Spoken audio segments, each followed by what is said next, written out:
Bonjour, bienvenue pour Retour sur l'actu, l'émission proposée par la Dépêche de Tahiti. Vous le retrouvez bien sûr sur le site de la Dépêche, mais également sur la page YouTube. Allez vous abonner et activer la cloche pour être au courant des prochaines mises en ligne. On reçoit aujourd'hui une biologiste marine sur le territoire depuis 2001. En 2013, elle a créé l'association Matatora. Elle est passée par l'Université de Polynésie en tant qu'enseignante. Elle a travaillé également à la mise en place de la biosphère de Fakarava. Agnès Bennett est avec nous. Bonjour Agnès. Yorana. Merci beaucoup d'être là pour parler, bien sûr, baleine, évidemment, cétacés de manière un peu plus générale. Éthologue, cétologue, j'ai vu ça, c'est ça aussi, l'envie d'être cétologue très très jeune. Très très jeune, à 11 ans. À 11 Cétologue, ans, donc oui. l'étude des cétacés. L'étude des cétacés, oui, exactement. Éthologue, donc l'étude du comportement. Et donc j'ai mixé les deux et je fais donc l'étude du comportement des cétacés.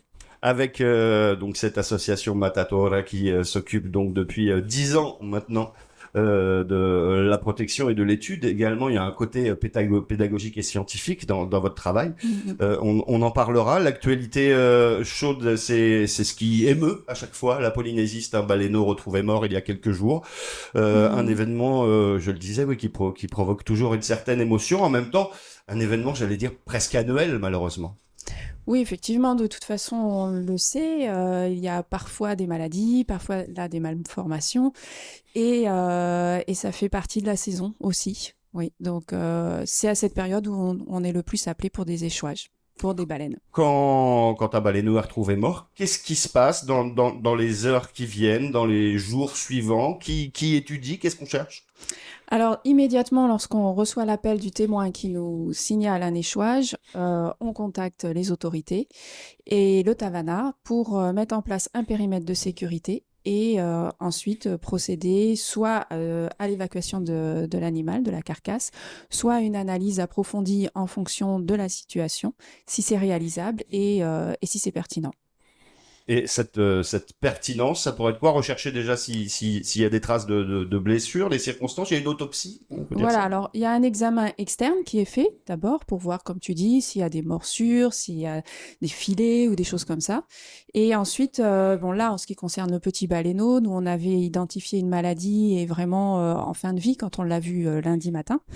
Et donc, il était pertinent de voir quelle est la maladie qui l'a emporté, si cette maladie peut être contagieuse, si elle peut contaminer le reste de la population des baleines. Par exemple, toutes ces questions forcément se posent, d'où la pertinence là de l'autopsie. Ensuite, bon, évidemment, comme tu as dit, ce qui a vraiment touché la population, c'est où cette autopsie a eu lieu, sur une terre sacrée, que nous, au sein de Matatora, on a refusé de faire pour être en accord avec la culture polynésienne. Et Oui, donc, c'est c'est ça. quelqu'un d'autre qui l'a faite. D'accord. Mm. D'accord, bah oui, j'imagine, il faut de la place pour faire une autopsie de... On va approcher le veto, quoi. Bah là, c'est quand même des vétérinaires qui le font, ou je peux être amenée en tant que docteur à le faire également. Mais effectivement, il faut trouver un endroit qui est calme, loin de la population, pour la sécurité. Et donc, comme je te disais, mettre un périmètre de sécurité pour éviter que la population s'approche trop près aussi de l'animal. On va revenir sur Matatora, donc 2013, la création de cette association. Euh, J'avais l'impression il existe d'autres associations. Est-ce qu'on peut faire un petit point justement? Je pense à Temana Temoana, il y a les Gardiens de l'Océan maintenant, Océania. Qu'est-ce qui différencie précisément Matatora des autres associations? Pourquoi il y a eu ce besoin d'en créer une nouvelle? Alors nous, on ne sait pas leurs besoins à eux, hein. Les nôtres, en fait, ils sont depuis 2013, comme tu l'as dit. On a identifié des soucis, enfin des problèmes, des problématiques, notamment par exemple, comme tout le monde le sait, la Polynésie, 5 archipels, 5 millions de kilomètres carrés. Et de là, moi, j'ai identifié cette problématique, à savoir si un dauphin est en difficulté loin de Tahiti et de Moorea, qu'est-ce qu'on fait? Comment on interagit? Puisque ce sont toujours des situations d'urgence et il faut être rapide, efficace. Et c'est là que j'ai monté l'observatoire sur les 5 archipels et proposer à la direction de l'environnement un réseau d'urgence pour intervenir rapidement, efficacement, comme je te le disais. Donc ça a été... alors déjà, ce qui a lancé l'association Matatora, c'est la journée de la baleine, avec les enfants des quartiers prioritaires et les enfants et adultes et ados handicapés, puisqu'on s'est aperçu très vite que c'est un public qui est souvent quand même assez oublié et qui va pas toujours sur l'eau et qui peut pas toujours voir des baleines et des dauphins. Donc en fait, ça a été un peu la part de ce qui a créé l'association. Grâce à l'époque aux 5-6 whale watchers de Moorea de cette époque-là, qui ont participé et qui ont joué le jeu pour emmener les enfants avec nous. Et sur le signalement de mammifères en difficulté, s'il y a effectivement un dauphin qui est signalé au Tuamotu en difficulté, vous êtes une équipe de vétérinaires. Est-ce que c'est quelqu'un de Tahiti qui se déplace au Tuamotu ou est-ce que vous avez des relais ressources dans les archipels? C'est ça, on a des relais qui seront formés, qui sont habilités par la direction de l'environnement. Donc la direction de l'environnement a chapeauté ce réseau d'échouage, donc l'a récupéré et l'a chapeauté. Je l'ai dirigé pendant des années. Et effectivement, en fonction des besoins, s'il y a besoin d'un vétérinaire, donc nous, on a 6-7 vétérinaires à l'association, ils peuvent, et qui sont formés et spécifiques mammifères marins et qui peuvent donc intervenir sur place. Il y a combien d'échouages de mammifères marins recensés sur le territoire de la Polynésie française par an à peu près? Par an, tu peux en avoir jusqu'à une dizaine sur l'ensemble de la Polynésie, recensés. Hein, ça ne veut pas dire qu'il n'y en a pas plus. C'est la grosse difficulté. Mais depuis la création de ce réseau, on a beaucoup plus d'informations. C'est l'idée. Hein. Et ce sont des échouages dont on connaît ou dont on présuppose les causes ou très peu? Parfois, on peut avoir la cause qui est évidente, comme là pour celui-ci, maladie, malformation, ou ça peut être aussi une attaque. Alors, quand on voit des morsures sur un animal mort, on ne sait pas si la morsure est post-mortem ou ante-mortem. Est-ce que c'est la cause, est-ce que c'est la conséquence, on ne sait pas. Mais ça reste quand même toujours assez difficile à identifier. Est-ce que c'est aussi lié au fait, pour ce qui est des baleines, que lorsqu'elles remontent dans les eaux polynésiennes, finalement elles remontent un petit peu en état de faiblesse? Elles nourrissent leurs baleineaux, elles sont pas au maximum de leur capacité physique. Elles arrivent fatiguées, hein, après 7000 km, on peut l'imaginer, ça reste une interprétation, hein, elles ne l'ont pas dit, mais on peut imaginer, oui, 7000 km de nage, certaines donc prêtes à mettre bas, mais c'est surtout au cours de la saison qu'elles sont fragilisées parce qu'elles ne s'alimentent pas en Polynésie. Donc petit à petit, elles vont puiser dans leurs réserves et au fil du temps, forcément, elles vont maigrir et en fin de saison, elles perdent, on a enregistré un tiers de son poids, 10 tonnes. Ah oui. Environ 10 tonnes. Alors, alors qu'on dit quand un animal perd un tiers de son poids, c'est qu'il se rapproche de la mort, logiquement. Pas dans ce cas-là, puisque c'est la logique en fait de la migration. Mais ça veut dire que voilà, il faut d'autant plus faire attention à elles parce que elles sont plus vulnérables en fin de saison. Elles ont pour la plupart un baleineau à s'occuper, à protéger, à éduquer, à nourrir. 400 litres de lait par jour. Donc voilà, c'est ça. C'est des chiffres incroyables. Ça puise, oui, ça puise dans les réserves. Voilà, elles sont pleines de ressources pour arriver à faire tout ça. Elles sont de plus en plus nombreuses ou il y en a de moins en moins? On en observe de plus en plus. Oui. Mais après, ça ne veut pas dire qu'on est sorti d'affaire. Il y a plus d'observateurs. Il y a plus d'observateurs, oui. Et on en observe de plus en plus. Mais la Polynésie et tout le bassin Pacifique Sud restent encore en alerte par rapport à la population des baleines à bosse.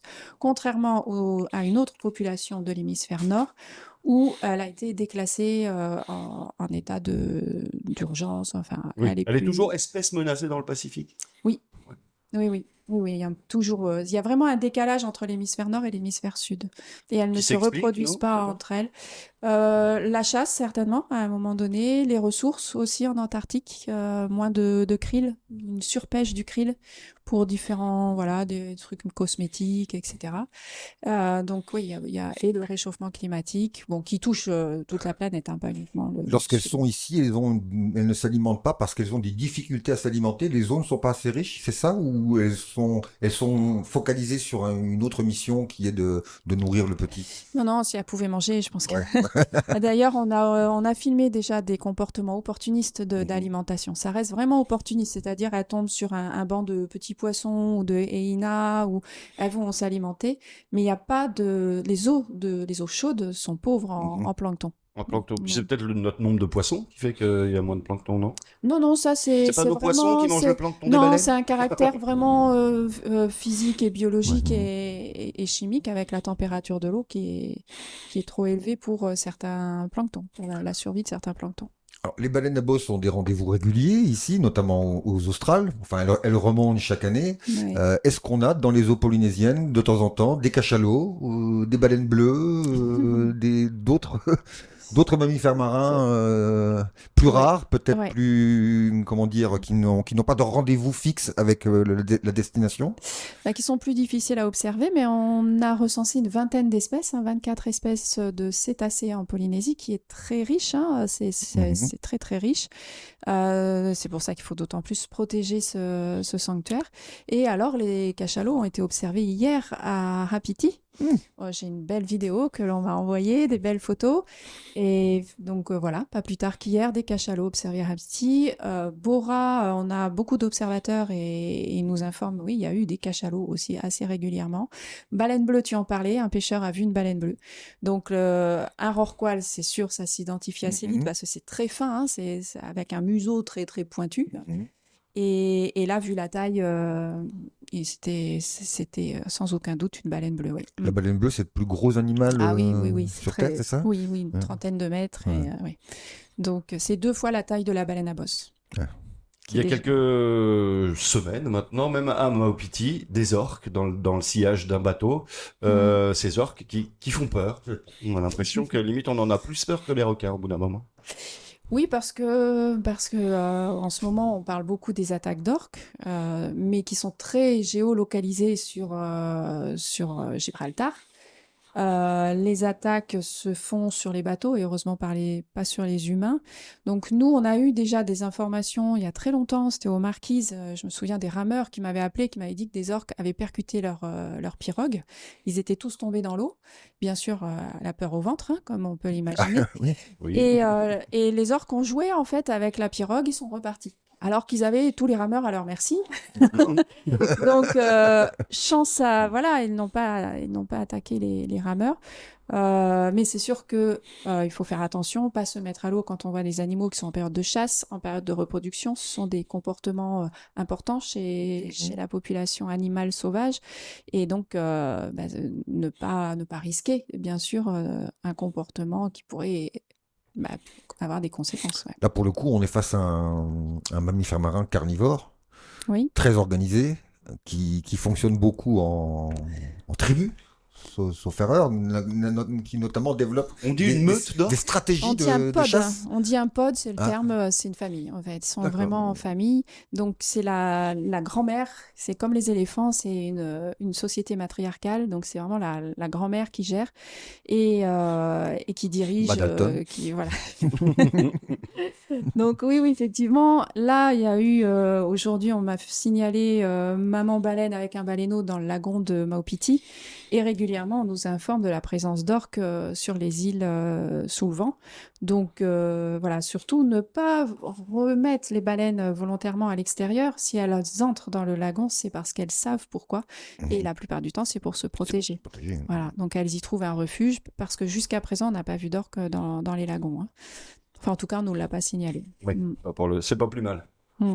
On est plutôt rassuré. Est-ce qu'on évalue chez les mammifères marins des échelles d'intelligence? C'est-à-dire, est-ce qu'on met, par exemple, le dauphin Mhm. au-dessus de l'orque, qui lui-même serait au-dessus Mm. de la baleine Alors moi, je suis pas du tout favorable pour ce genre D'accord. de classement. J'ai envie de dire, qui sommes-nous pour juger de l'intelligence des animaux? Je pense que la première chose à savoir, c'est qu'on ne sait pas si on veut apprendre à savoir.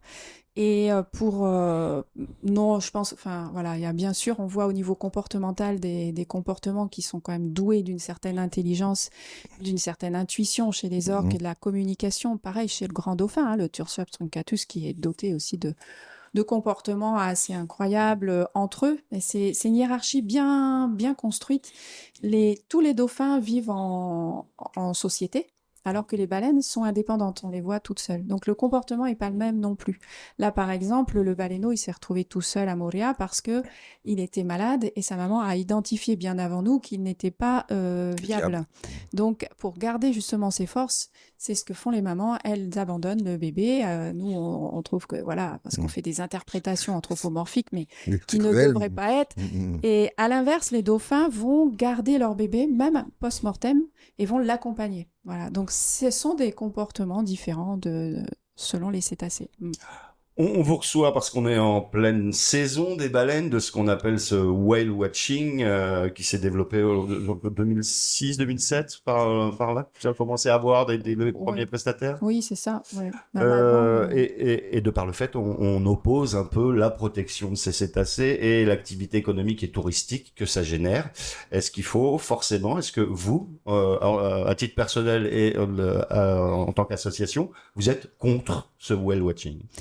Non, parce que le whale watching, s'il est bien opéré, s'il est bien géré et s'il est respectueux, ça fait beaucoup, hein, mais tout cumulé, ça peut avoir un impact positif. C'est-à-dire que l'on peut sensibiliser à grande échelle et montrer justement que les baleines, il faut les respecter et il faut les protéger. Mais le problème qui se pose actuellement, c'est que ces 3 critères ne sont Ouais. pas réunis. On leur fout pas la paix. Voilà. Alors, après, pourquoi les gens les dérangent, ça, c'est à eux qu'il va falloir demander. Mais il y a ceux qui font attention aussi. Et là, le souci qui se pose actuellement, c'est le nombre de bateaux. Donc, le problème n'est pas le même entre Tahiti et Moorea. Tahiti, ça va être plus des bateaux de plaisance qui sortent le week-end. Et Particuliers. voilà, des particuliers. Moorea, ce sont plutôt des professionnels qui ont tous un agrément. Donc, Oui. Alors, je sais que la Dirène a maintenu le même nombre. Ils n'ont pas voulu, par rapport au nombre de voilà. demandes, augmenter. Oui, bah, Mais, 40, on mais, commence à se poser des questions parce oui. que l'année dernière 40, cette année 41 bateaux autorisés sur l'île de Moorea. D'accord. 29 qui sont basés à Montréal. C'était une il des me pressions semble. les plus fortes 29 sur l'animal, compagnies, non 41 bateaux. Ah oui. Donc potentiellement 41 bateaux, 12 personnes par bateau. Voilà, ça fait un moment qu'on conseille de mettre un quota depuis 2013-14. Nous, on fait des rapports et on l'avait conseillé. Maintenant, le problème, il est là. Et c'est vrai qu'il est difficile à gérer. Parce que comment on fait l'année prochaine si on met un quota de bateaux? On met un chapeau, on À tire qui on dit oui, à qui on dit non. Voilà, parce qu'il y a quand même toute une économie derrière. Il y a des familles, etc. Donc, nous, on en a conscience et tout le monde en a conscience. Donc aujourd'hui, bah, il va falloir trouver des solutions à ce problème grandissant qui maintenant, je pense, arrive au bout du bout. Hein. C'est pour ça que maintenant tout le monde en parle. Mais ça fait un moment quand même. C'est pas de cette année. Hein. C'est voilà. On a c'est trop attendu déjà. donc, oui, Mm. mais c'est pas simple. Hein. C'est vraiment, il y a pas de, c'est que des co-responsabilités. Je veux dire, il n'y a pas à pointer du doigt, voilà, qui que ce soit. C'est pas dans le jugement, c'est juste un état des lieux aujourd'hui. 41 bateaux et beaucoup trop de monde autour des baleines. Ma dernière étude date de 2019 et j'ai enregistré 28 minutes de temps de quiétude en J'avais moyenne. noté, on parlait de chiffres incroyables De tout à l'heure. C'est- Sur entre 6h du matin et 18h, la baleine est Ouais. tranquille, moins d'une demi-heure. Voilà, Mm. à toutes petites minutes cumulées. Et elle J'ai donne des reconté signes plusieurs d'énervement. fois, j'ai refait plusieurs fois hein, les Mhm. statistiques parce que je me suis dit j'ai dû me tromper quelque part. Et donc je l'ai refait, et non, et on retombe toujours sur la même chose. Donc dans un sanctuaire, c'est vrai que là ça interroge hein, et ça y est, enfin je veux dire l'interrogation est là, elle est présente et les solutions maintenant on les cherche. Et les baleines manifestent des signes d'énervement ou d'irritation. Comment on reconnaît une baleine énervée? Et ben c'est la réponse comportementale dont je vous parlais tout à l'heure. Donc, la réponse comportementale. L'éthologie, quand tu étudies un comportement, tu t'arranges à arriver avant qu'il y ait une perturbation pour voir à l'état initial comment se comporte la baleine. Parce qu'elle peut déjà être en état d'énervement, raisons. Oui, voilà, pour d'autres raisons. Mhm. Elle a le droit d'être chafouine. Voilà, où il y a aussi des prédateurs naturels. On a parlé des orques, mais il y a aussi les requins. Il peut y avoir aussi les mâles qui sont insistants parfois, qui veulent se reproduire, qui vont écarter le baleineau, qui peuvent attaquer le baleineau. Donc il y a aussi bien sûr des prédateurs naturels, et ça on n'a rien à y faire, hein, c'est la nature. Mais là où moi sur les études que je fais, ce sont des études d'impact éthologique, donc pour voir la relation homme-animal. Et donc, comme tu me le demandes, comment la baleine réagit quand elle est dérangée. Et là, bah, dans tous les cas, elle frappe d'abord avec sa nageoire Sa caudale. caudale à la surface de l'eau. Donc ça, c'est comme le chat qui tape sa queue avant de te griffer. C'est un signalement, c'est un avertissement parce que tout ça, ce sont des communications comportementales. Regarde, moi, je suis toujours en train de bouger les bras. Ça, c'est la Méditerranée, on parle avec les mains. Donc ça, c'est de la communication non verbale. Il y a tellement de communication non verbale, les animaux aussi. Donc ça, c'est ce que j'étudie. Et premier signe, elle tape de façon insistante pour montrer qu'elle n'est pas contente, qu'il y a un problème. Elle signale un problème. Ensuite, elle va faire un saut, ce qu'on appelle de mécontentement, un gros saut, et ensuite elle va fuir, elle va partir dans le sens opposé au problème, que ce soit un prédateur naturel ou humain. Et elle va partir donc dans le sens opposé, très très vite, c'est la fuite. Et souvent, je me souviens plus de mes chiffres exacts, mais on peut tout retrouver sur notre site, elle part dans la direction du large. Et c'est là que ça pose souci, en plus de tout le reste. C'est-à-dire qu'en partant en direction du large, elle remet son baleineau face au prédateur qu'elle a voulu justement protéger en venant près du reef. Donc, c'est là où il y a vraiment un problème et qu'il faut le considérer. Parce que si on est dans un sanctuaire, la baleine ne doit pas être dérangée. Oui.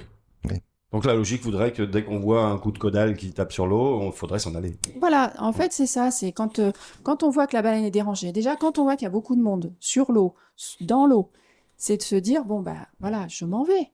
C'est pas une obligation de voir les baleines. Donc, on se retire. Si on a le temps, on attend un peu plus loin. Quand on voit que c'est un peu plus calme, on revient dans la zone des 100 mètres qui est déjà assez près, hein, même si ça paraît loin pour la plupart des gens, mais pour un animal qui vit dans un océan aussi vaste, 100 mètres, c'est que dalle. Et donc, on attend. Pour autant que les 100 mètres soient respectés, d'ailleurs. Oui, bien sûr. Oui, après, puis faut couper le moteur. Non, alors, faut pas couper le tout moteur. dépend si tu es... Alors, très, très, très bonne question, parce que j'allais pas le dire. Il faut vraiment que les bateaux, quand il y en a beaucoup, restent groupés. Parce que quand les bateaux sont groupés, ça fait une seule pression pour l'animal. C'est comme si nous, on avait des dangers qui sont éparpillés un peu partout. On est obligé d'être en surveillance constante tout autour. Si on sait que le problème, il est là, c'est bon, on l'a identifié, on va faire attention. Donc, il faut vraiment que les bateaux restent groupés. Et effectivement, s'il y a plein de bateaux, c'est pas la peine de garder tous son moteur qui tourne. Par contre, si tu es tout seul avec une baleine, ne pas éteindre le moteur, le garder au point mort.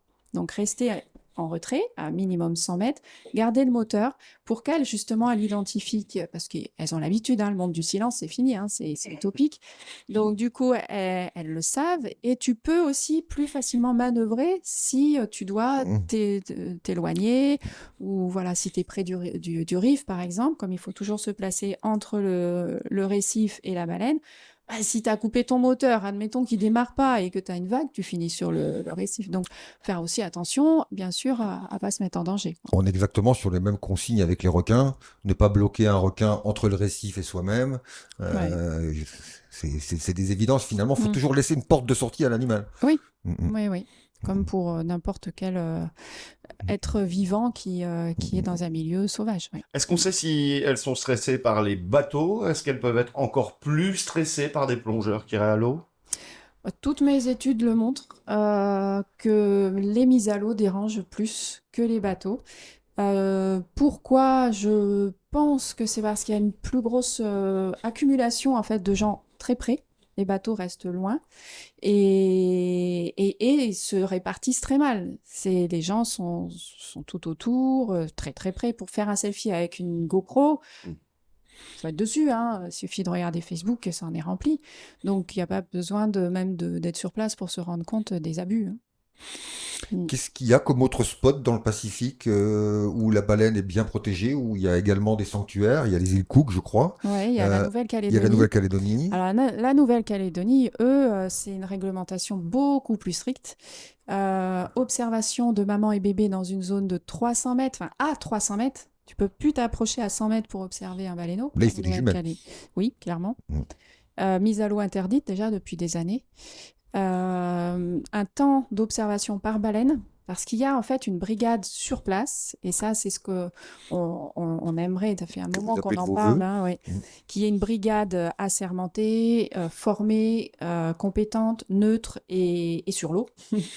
Et donc cette brigade, elle existe en Nouvelle-Calédonie, et à la VHF, ils préviennent les bateaux, et ils disent cette baleine à tel endroit, elle a atteint les 3 heures d'observation dans la journée, OTI, terminé. Et tout le monde joue le jeu parce que de toute façon, il y a la brigade qui est là, qui surveille. Vous avez rencontré récemment le ministre de l'Environnement et également la vice-présidente, je crois, où c'est une des demandes que vous avez faites, la mise en place de cette brigade. J'allais dire une énième demande de la création de cette brigade. Le gouvernement est en place de assez peu de temps. On a pu le critiquer pour la lenteur de sa mise en action. Certains ont pu le critiquer. Est-ce que quel a été le retour, le premier sentiment de ce nouveau gouvernement? Alors déjà, oui, effectivement, moi j'ai été enchantée parce que j'y allais pour les récifs coralliens et c'est eux-mêmes qui m'ont posé les questions donc pour les mammifères marins. Donc du coup, j'ai bien senti cette demande et cette écoute. Donc effectivement, je pense que le travail est en place et je reste toujours, je leur ai dit, à leur disposition pour avancer ensemble. Et je pense que oui, oui, il y a une réelle écoute, une réelle sensibilité du problème. Donc, Et en à même temps, ils suivre. espèrent 2 fois plus de touristes. Quand vous entendez Oui, 600 mais 000 touristes par an, ça fait pas peur? C'est pas, y a pas bah, une opposition, j'allais dire, presque naturelle? tout est une question de gestion. Ouais. Une question de gestion, un plan de gestion, anticiper, prévoir et cadrer et surveiller et faire appliquer les lois déjà existantes.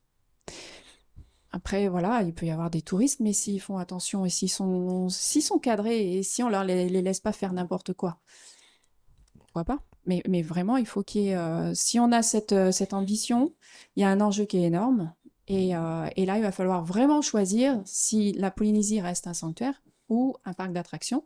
C'est un choix. Et de faire en sorte que s'il reste un sanctuaire, il y ait une réelle gestion. Moi, j'ai fait une étude qui s'appelle une AER, une analyse éco-régionale, où ça fait comme un atlas, si tu veux, où j'ai répertorié la présence des mammifères marins, île par île dans toute la Polynésie, avec des zones comme les atlas, tu sais, vertes, orange et rouge, où tu as une sensibilité et une vulnérabilité. Sensible, c'est quand tu as beaucoup d'espèces, beaucoup d'individus. Tu as plein de dauphins et de baleines. Donc ça, c'est une zone sensible, potentiellement vulnérable, s'il y a des pressions qui s'ajoutent. Si tu as beaucoup de dauphins et de baleines et qu'il n'y a personne qui vient les déranger, ça sera sensible mais pas vulnérable. S'il y a beaucoup de dauphins, beaucoup de baleines et beaucoup de personnes qui viennent les déranger, ça devient sensible et vulnérable. C'est ces zones-là, sur cet atlas, qu'il va falloir regarder de près et mettre peut-être une gestion appropriée zone par zone. On a bien compris que c'était avant tout Moréa, cette zone rouge. Il y en a d'autres? Les zones les plus fréquentées hein, par l'homme. Mm. Oui, les zones les plus habitées. Oui, oui. Voilà, donc Tahiti, Moréa essentiellement. Oui, essentiellement. Bien sûr, j'avais identifié le chenal avec la navigation. Même si en pleine mer, bon, on le voit, les baleines, c'est pas là qu'on a le plus de collisions, c'est vraiment dans les passes parce que c'est étroit. On parlait de Gibraltar, c'était pareil, c'est toutes ces zones étroites où il y a beaucoup de circulation, où là, c'est très vulnérable. Mm. Et des études à l'échelle plus internationale, j'ai envie de dire, avec les effets du réchauffement climatique, les océans qui gagnent en degrés. Mm. Il y a alors peut-être pas un risque, peut-être pas une crainte, mais en tout cas que les baleines migrent de moins en moins, c'est possible, ça? Très bonne question. Mais t'as que des bonnes questions. Les bonnes sont là. Non, mais parce qu'on est en train de mettre en place, et je l'ai présenté à la vice-présidente aussi, et j'étais aussi accueillie par le ministre de la Recherche. Donc, j'aurais présenté un programme que l'on présente depuis un an, l'étude de la migration des baleines à bosse entre la Polynésie et l'Antarctique. Aujourd'hui, on ne connaît pas les couloirs migratoires de la baleine à bosse. Et donc, c'est très important de les connaître aussi pour éviter les collisions avec les bateaux. Donc, dans ce programme, il y a Yannick Bestaven, qui est donc le dernier champion du Vendée Globe, grand navigateur de course autour du monde en solitaire. Et donc, lui, il m'a bien expliqué que dans ces latitudes-là, il y a énormément de bateaux qui croisent, énormément de collisions, et que si on arrivait à mettre en place des couloirs de migration, on pourrait, lui, à son niveau, interdire même certaines navigations dans ces couloirs. La baleine, elle ne sait pas qu'il y a un bateau avec son sonar. Je pose une question idiote, mais La baleine, si, elle va repérer, mais elle va repérer qu'il y a un danger. Ils savent repérer tout ce qui se passe sous l'eau, mhm. aussi bien par le son, etc. Oui. Même si, comme on l'a dit, c'est plus du tout calme sous l'eau. Donc, c'est toutes ces perturbations Le acoustiques, problème, c'est sonores. plutôt la rapidité C'est la d'évolution rapidité. du bateau, en fait. Oui, c'est ça. D'accord. Ouais, ouais. Après, les adultes sont moins vulnérables que les bébés. C'est pour ça que toutes les collisions que l'on a, c'est toujours des bébés. Parce que eux, ils sont comme un enfant sur l'autoroute, il va voir les voitures passer, le temps qu'ils comprennent que c'est dangereux et que ça arrive vite, c'est trop tard. Voilà. En plus, le baleineau a des apnées très courtes, 3 à 5 minutes. Donc, il va éventuellement, dans le meilleur des cas, plonger pour éviter le bateau. Il va être obligé de Mais il va remonter. être obligé de remonter très vite. Sa maman va pouvoir rester 20 minutes. Voilà. Et puis la rapidité n'est pas la même, etc. Donc c'est vraiment des... Et pour autant, ce sont toujours les baleineaux qui sont les plus observés. Mhm. C'est vraiment l'animal le plus vulnérable des deux, mais c'est toujours Celui qu'on a lui envie de que- voir. Voilà. Agnès Bennett, l'association Matatora, invitée de retour sur l'actu cette semaine. Ça passe toujours très vite, surtout quand c'est passionnant. On peut conclure avec qu'est-ce qu'on peut faire à titre individuel. Comment vous êtes? Comment on finance l'association? Est-ce qu'on peut rejoindre un réseau pour regarder quand on est face à la mer ou en bateau? Est-ce qu'on peut vous Ouais, aider? écoute, financer, c'est toujours bienvenu. On n'a que des partenaires privés pour l'instant. Donc, On peut adhérer avec on une peut cotisation, adhérer, par exemple. voilà, on peut nous écrire, nous contacter, nous informer de ce qui se passe parce qu'effectivement, Mata, les yeux ne sont pas forcément partout et grâce à tout le monde, on a des informations qui sont toujours très intéressantes. Tohora, c'est la baleine? Tohora la baleine. Matatora.com, je crois, tout simplement. Il y a une Voilà. page Facebook également, bien évidemment, sur tous les réseaux sociaux. Merci beaucoup, Agnès, d'avoir été Merci avec nous. à vous deux. Merci, Margot. Damien. Rendez-vous la Merci, semaine prochaine Dépêche. pour une nouvelle édition, un nouveau numéro de retour sur l'actu avec la dépêche de Tahiti. Voilà.